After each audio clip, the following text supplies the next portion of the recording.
pupils. This is Prepper Potpourri, and I just want to tell you how much I appreciate you doing your snippets of how the pandemic is affecting you in Toronto. And my thoughts are with you, blessings with you. I know it's got to be a really rough time to be in the medical industry. And what hit you first is now coming down to hitting us in Michigan. Let me take this off a minute. Oh, do you like my fashion statement? Yes, it's now becoming a thing to decorate your masks. You're seeing masks everywhere. I mean, it's like you're in Japan. Everybody is wearing masks. And one of the things I've noticed here, it's hitting the hospitals. We are not at danger level yet, but I'm afraid we soon may be. But what I'm thinking about is how it's really changing the economy. No one, of course, goes to a movie theater or even out to a restaurant, or they're really, Amazon is the way people shop, right? And for grocery shopping, you know, our local grocers had started that where you can order what you want online and then they will deliver it for you. And that is the way many, many people are getting their groceries.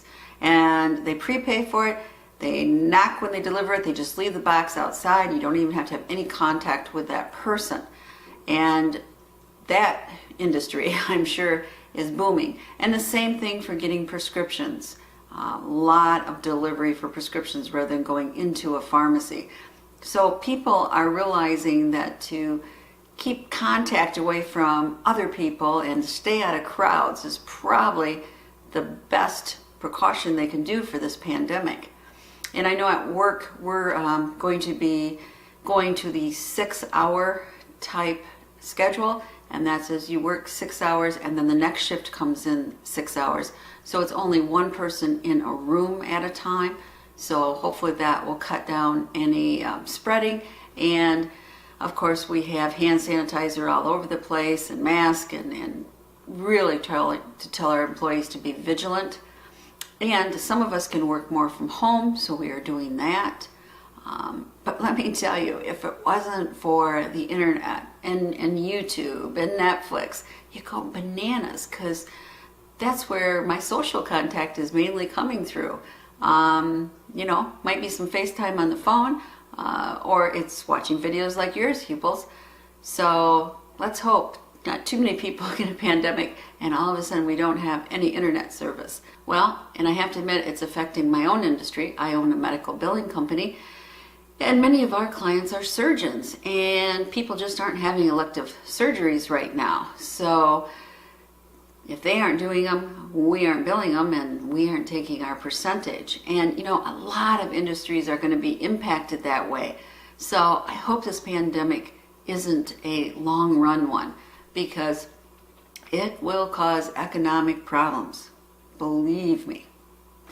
Anyway, stay safe and wear your mask. Wow, thank you, Prepper Potpourri. It really touches us to know that people are thinking about us, and to be honest, I've been thinking about you guys. Pretty much everybody's still online that I know, and everybody's doing well. Just as an FYI, you're not actually supposed to draw and write on masks, but we are, and we're using our permanent markers and putting happy messages on. It doesn't really matter, because at night we're still on 12s, we just don't have any staff for the ICU. It's just nobody wants to work in the ICU right now. We don't really have people around at night. We're on our own. There's no visitors, there's no administration, there's very few doctors coming in at night. Much like you, we're still not doing elective surgery, and we're now into like the 4th week of that. I mean, we're going to get through this probably in the next week or two, and then we're going to be working really, really hard catching up with all the surgery.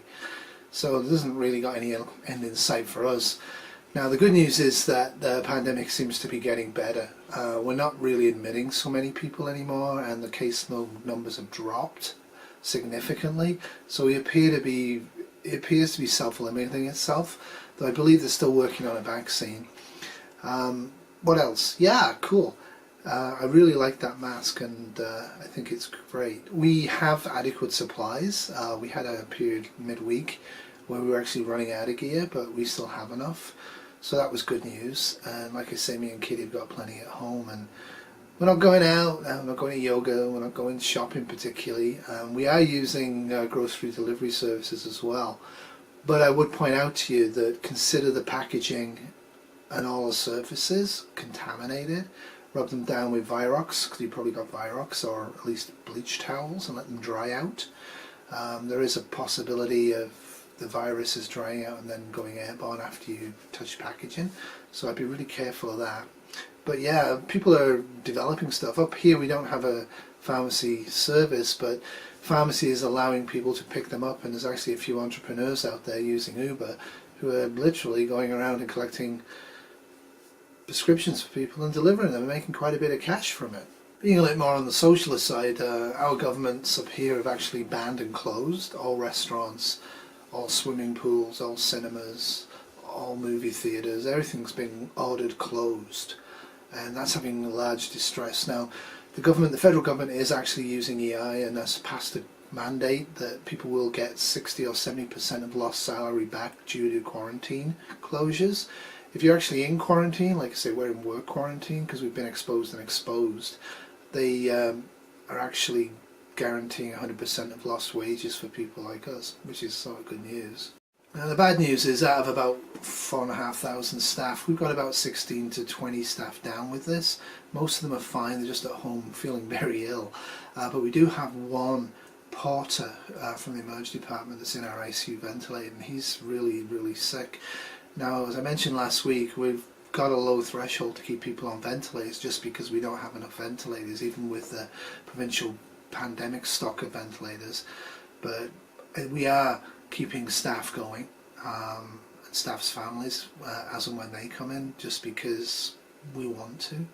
So that is one of the issues. But yeah, so we peaked, I think, probably last Tuesday when I did the last video, and since then the numbers have been dropping. We've still got the emergency department in two, one for pandemic and one for non-pandemic, and we're still not doing any electives. But the numbers are dropping, and it's significant now. It's actually almost quickly dropping. Down from seeing a couple of hundred cases a day, with about 10 to 20 of them needing admission and about 3 to 5 of them being very, very ill. We're now down to about 20 to 25 a day.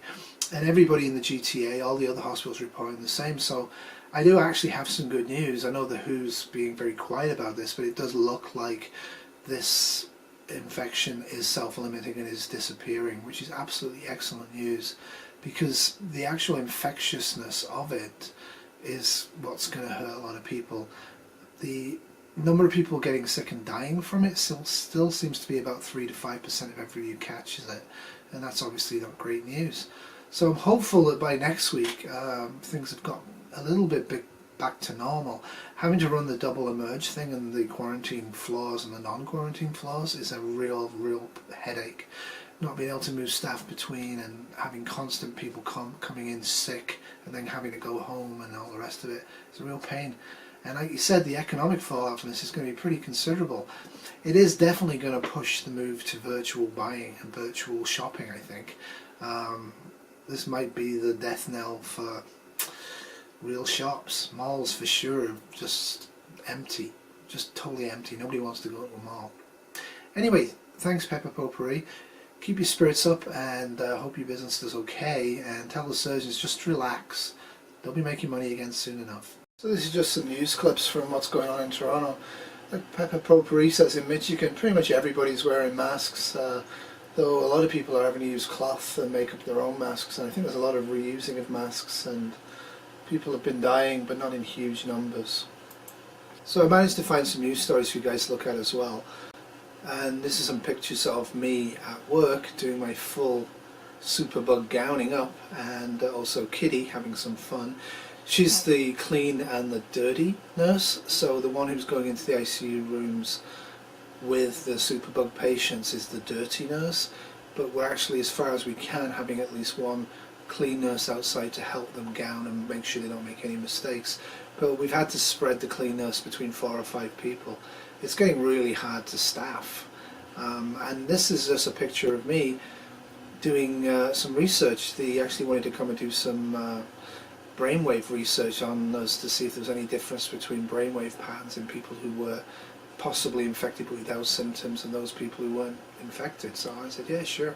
So I walked around like this for about 6 hours at work. Panic immediately, concerned about my family. So Susan works at Mount Sinai, which is downtown, and that was one of the first hospitals to get cases. And she actually got infected now. And time has gone by and most people now are over this, so which is good news. But she tells you what it feels like to actually have something that you think could kill you. A sudden spike in her temperature indicated the worst. She too had fallen ill with the mysterious disease. What was going through my mind was, where's my life insurance policy? I have to get things in order. And finally, just to show you this, there's a lot of anger going on, especially in the healthcare professions. After SARS in 2003, Toronto should have been pretty much ready for this, and we weren't. I don't know if you can be ready for anything on this type of a scale, but basically there were things that we feel in the healthcare profession that was not in place, that should have been in place. 45% of the cases were healthcare workers. Experts say it didn't have to get so bad.